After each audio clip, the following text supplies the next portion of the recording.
Hello, my name is Andrew Nyamayaro. I'm a solicitor in the United Kingdom. I'm the principal of Renewal Solicitors, which is based in Coventry. This video is intended for those people that have recently arrived in the United Kingdom, either as a skilled worker, visa holders, or as dependents of the skilled worker visa holders. It might also help those who are considering relocating to the United Kingdom under the skilled worker visa or under the shortage job list.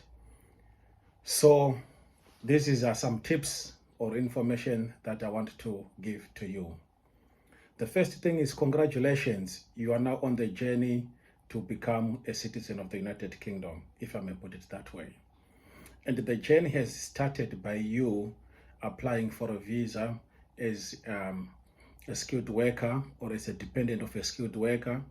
Maybe you're still in the process of trying to get that visa, or you've already been given the visa in that capacity. If you have been given a visa in that capacity, this video is for you. You can subscribe to our YouTube channel where I put a lot of videos regarding a number of legal issues in the United Kingdom. The first thing that you have to be when you're in the United Kingdom is to be informed, to be up to date with information. There's a lot of things that change in the United Kingdom. Information is easily available. Do not be an ignorant person once you're in the United Kingdom. There is blogs that are available. Keep yourself updated and to be at par with current affairs. I, for one, have subscribed to various blogs. I've subscribed to podcasts. I receive new emails or newsletters for things that affect me in my personal life and things that affect me in my work and business life. So I subscribe to things from the gov.uk website, from the NHS, from barristers, from individuals that I deal with, even the school letters for my children and so forth. So you need to be someone who is well informed, someone who is receiving relevant information so that you are not left behind. So point number one, be informed. Point number two, be organized. You have to be an organized person because life in the United Kingdom is usually very fast and there's a lot of things to do. You've got to manage your workload, you have to manage your family life, you have to manage all other activities that you do. So you need to be an organized person. You need to know when to do what and when. You need to diarize your things. You need to keep records. You need to know when your visa is expiring. Guess what? I do get clients that come to me a day or two before the visa expired, or some even come a week or so after the visa is expired because simply they were not organized and they didn't really check when is the expiration of the visa. They don't diarize their hospital appointments, they don't diarize their school appointments. Everything is just haphazard. They don't know when their car is due for MOT. Yet that person has got a smartphone, has got a gadget that they can use to organize themselves. So instead of just using the gadget for social media, which is okay in its own right, but you should though use those advanced gadgets that you use to organize yourself, to diarize your stuff, to do your financial information, to have your budget using your gadgets. So point number two, be organized in your personal life and in your business life, in your work life. Point number three, compliance. It is important that you comply with your visa conditions. Again, it is also important for your employer to comply with their sponsor license requirements and reporting duties. They might not really give you this information, but it is important for you to be checking on them if they are compliant, because any incompliance by your employer then will affect you. If you're a skilled work visa holder, it will affect you. As well as yourself, you need to comply. You need to know your work hours. You need to know that you're getting the sufficient salary in terms of the home office requirements for you to get your visa renewal. You need to know all the laws that impact on you, such as employment law, health and safety laws, um, all the laws that are around you. You need to be aware of them. So many things that in regulations, there is a lot of things that are around that you need to be aware of. So you need to be a person that is compliant, the person that is staying on the right side of the law. I'll comment on that as we proceed. Point number 4, can you remain on your current visa or can you switch? The answer is it depends with what you want. If you want to remain on your current visa, yes, you can. Obviously, your employer, when they employed you, would have put some terms and conditions in their employment contracts to try to either retain you as an employee or to recover their costs if you move within a certain period of time.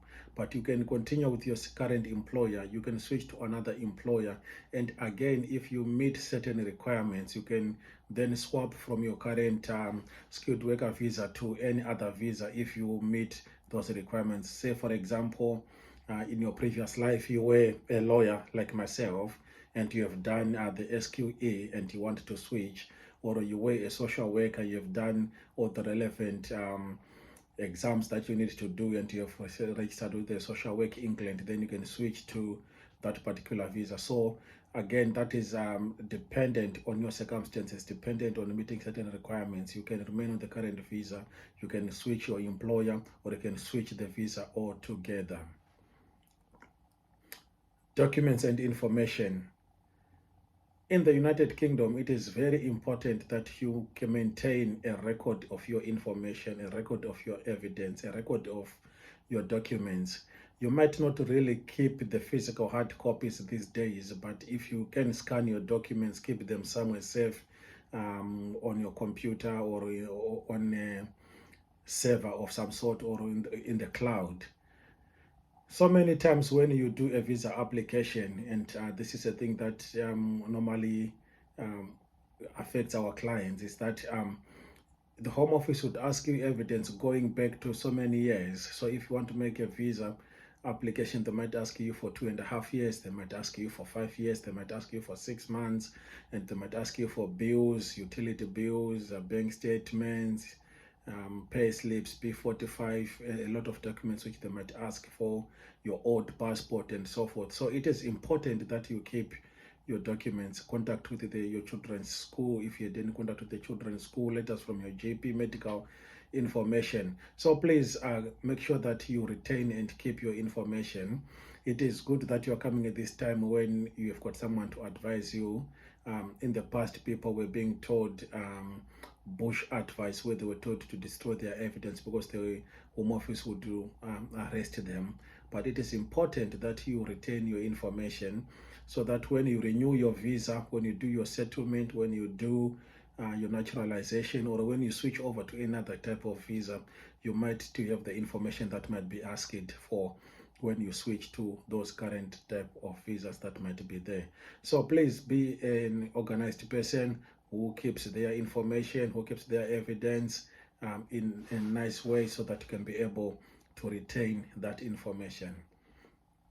Point number 7, good character.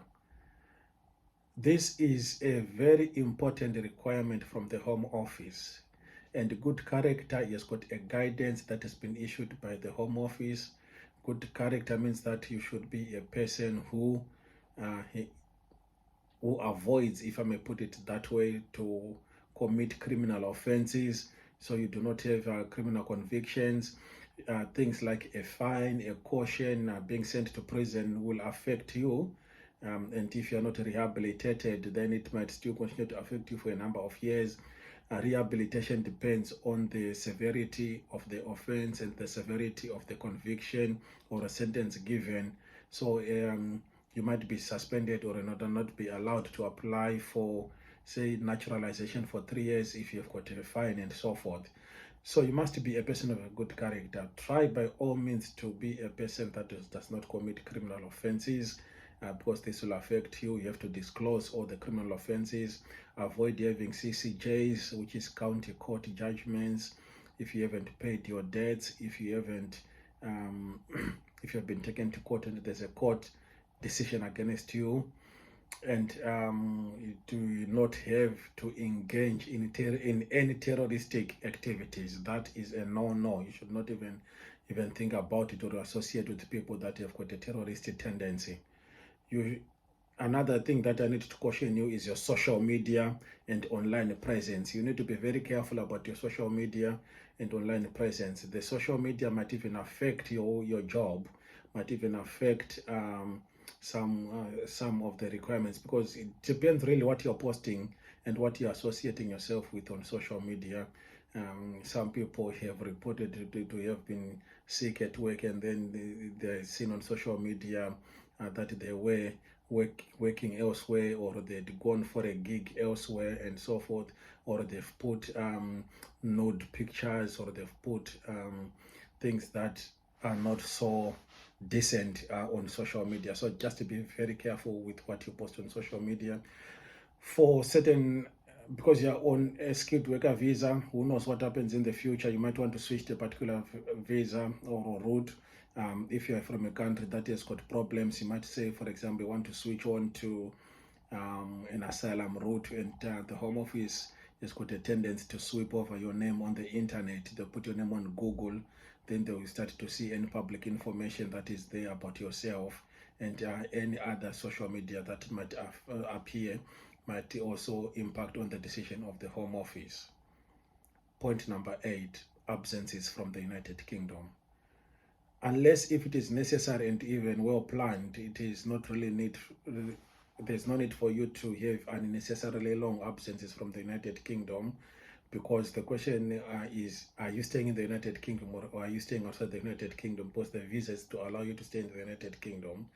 If you are going out of the United Kingdom because of work or business, and maybe you're working for a British-based or Irish-based company, then that can be explainable. But if you spend a lot of time outside of the United Kingdom, then the Home Office might ask you to explain why you still need the visa.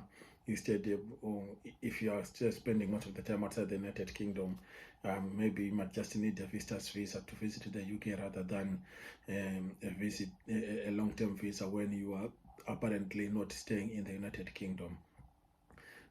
Long-term absences from the United Kingdom might also affect you when it comes to the terms of settlement. There's a number of days that you're allowed to be out of the country in a particular period of time. It might also affect you when it comes to naturalization. For example, in the last 12 months before naturalization, you should not be out of the country for more than 90 days and so forth.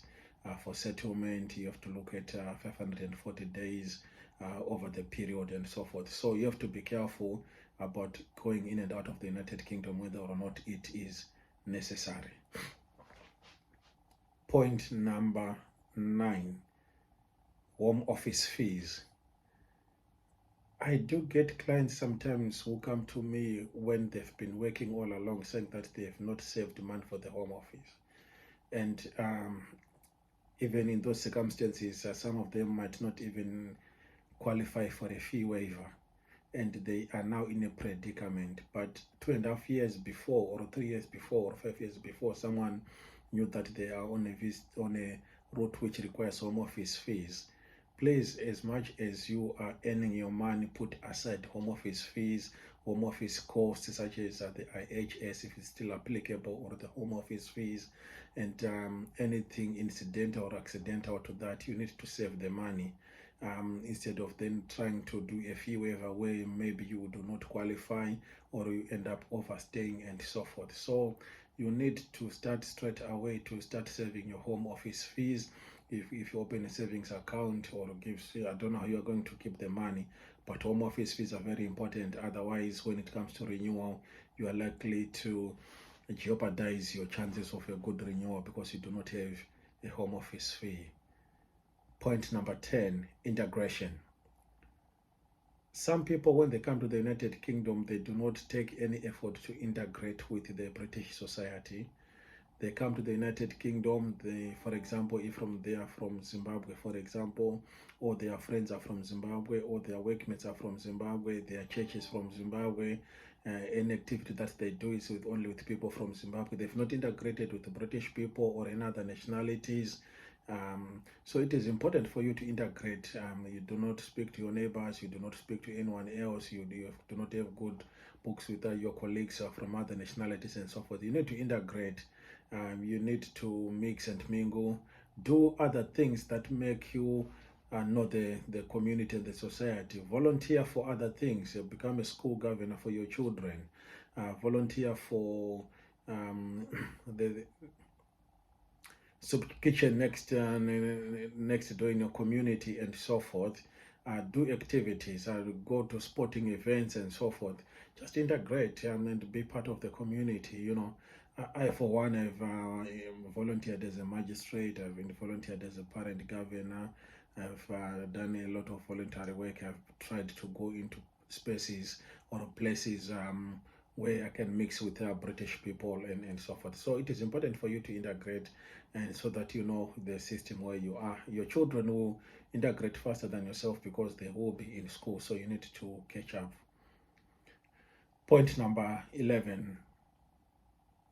Remember the times to renew your visa or to apply for your visa or settlement or naturalization. As we speak, as of now, you need to submit your applications ordinarily within the last 28 days of your visa expiring. So you need to do those applications within 28 days. So you should really know when, like I said before, when your visa is expiring, you have budgeted your fees, when is it expiring, and then you submit it in time. You don't need to just submit it very early because it might be rejected. You need to submit it within the requisite time. You know that a visa renewal is coming, so just be organized and keep it that way.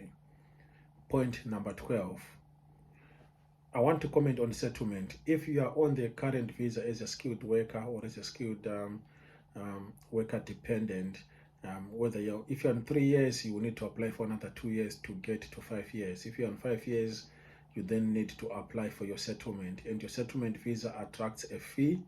And it also you need to have passed your English test. Most of you would have passed the English test, but you need to do the life in the UK as well, which is part of the requirements of a settlement on this route.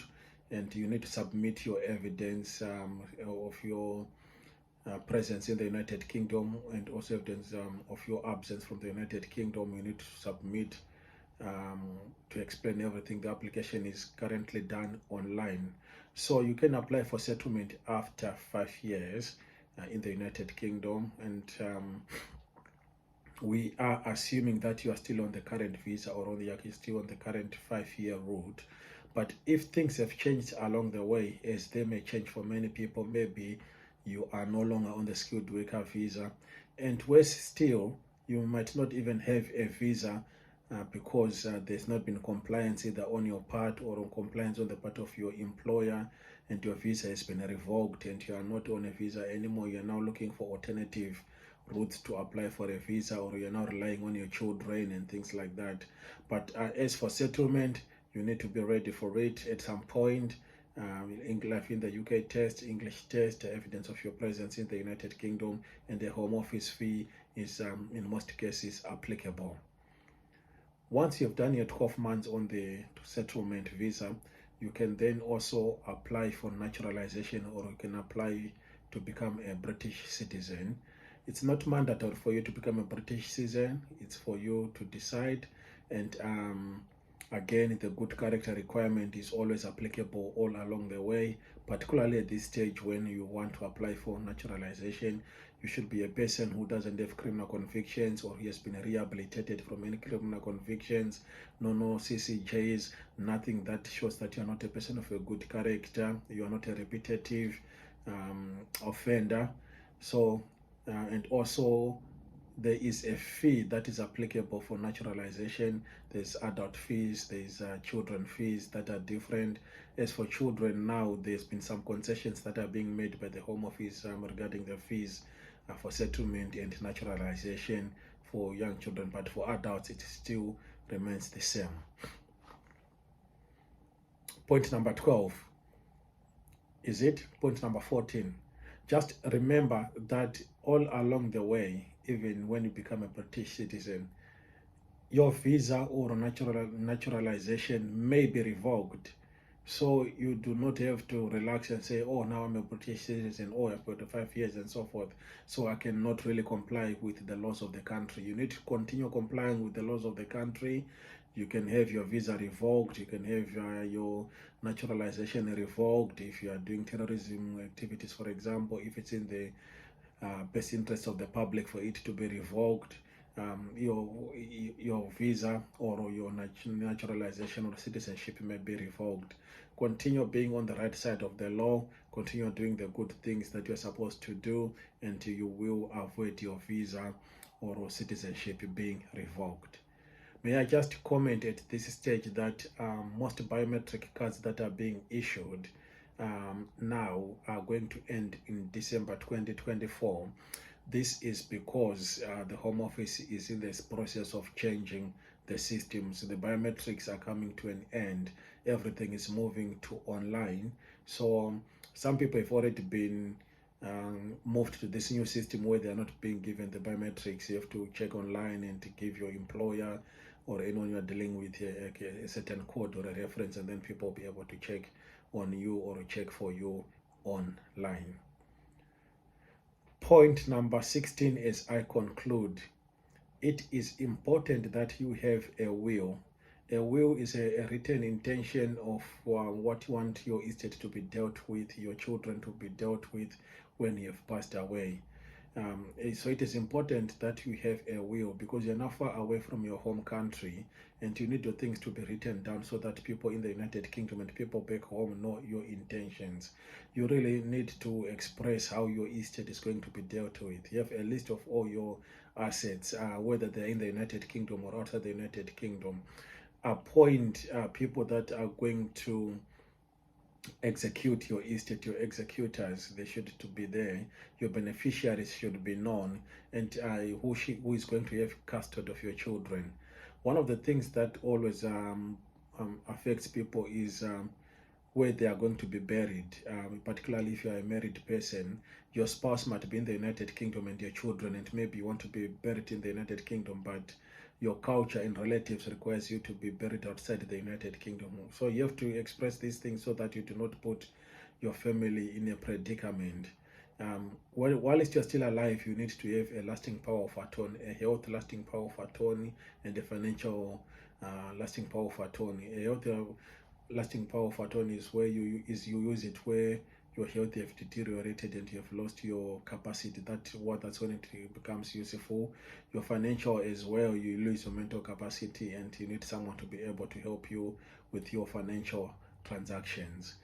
You also need to have things that will help you with things like funeral policies or funeral arrangements, so that you avoid the circumstances and situations whereby you have to be buried using crowdfunding or online, or people having to contribute because you didn't have any savings by yourself to be able to arrange and to organize your own funeral.